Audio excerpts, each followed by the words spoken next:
బాపట్ల జిల్లా చీరాలలో ఏపీడబ్ల్యూజే ఆధ్వర్యంలో జర్నలిస్టులు ఆందోళన చేపట్టారు. ఇక జర్నలిస్టులు శ్రీకృష్ణపై దాడికి పాల్పడినటువంటి వైసీపీ రౌడీ మూకలను వెంటనే అరెస్ట్ చేయాలంటూ నినాదాలు చేశారు. ఇక గడియారం స్తంభం సెంటర్లో మానవహారం నిర్వహించి సీఎం డౌన్ డౌన్ అంటూ నినాదాలు చేశారు. ఇక తొలుత పట్టణంలో ఉన్నటువంటి అంబేద్కర్ విగ్రహానికి జర్నలిస్టులు పూలమాలలు వేసి నివాళులు అర్పించి వినతి పత్రం అందజేశారు. అనంతరం పెద్ద ఎత్తున పట్టణంలో ర్యాలీ నిర్వహించారు. ఈ ర్యాలీలో జర్నలిస్ట్ సంఘాలకు మద్దతుగా టీడీపీ, జనసేన, వామపక్ష నేతలు పాల్గొని సంఘీభావం తెలిపారు. అనంతరం ఎంఆర్ఓ కార్యాలయం ఎదుట జర్నలిస్టులు ధర్నా నిర్వహించి ఎంఆర్ఓ వినతి పత్రం అందజేశారు. పత్రికా స్వాతంత్ర్యాన్ని ఒకటి వేళతో సహా బాధ్య పెడుతున్న ఈ ప్రభుత్వ వైఖరి సరైంది కాదు.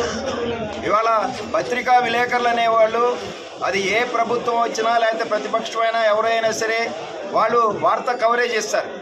అలాంటి వాళ్ళ మీద ఈరోజు నువ్వు దాడి చేయటం అని చెప్పానంటే ప్రజాస్వామ్యాన్ని ఈ ప్రభుత్వం గొంతు నొక్కుతూ ఉంది, పత్రికా స్వేచ్ఛని భూస్థాపితం చేస్తూ ఉంది. ఈ ప్రభుత్వానికి రాజ్యాంగం మీద గౌరవం లేదు అని చెప్పనేది ఈ సందర్భంగా చెప్తా ఉన్నాం. కాబట్టి మీరు మీ నియంతృత్వ వైఖరిని మానుకోండి. పత్రికా స్వాతంత్రం మీద ఇలాంటి దాడి చేస్తే నీలాంటి వాళ్ళందరూ చరిత్రలో చెత్తబుట్టలోకి పోయారు. ప్రపంచాన్ని జయిస్తానన్న హిట్లరే ఈరోజు భూగృహంలో పోయి ఆత్మహత్య చేసుకుని చనిపోయిన చరిత్ర ప్రపంచ చరిత్ర ఉంది. కాబట్టి నువ్వు ఈ పత్రికల విలేకరుల మీద దాడిని రాష్ట్రంలో అనేక చోట్ల జరుగుతూ ఉన్నాయి.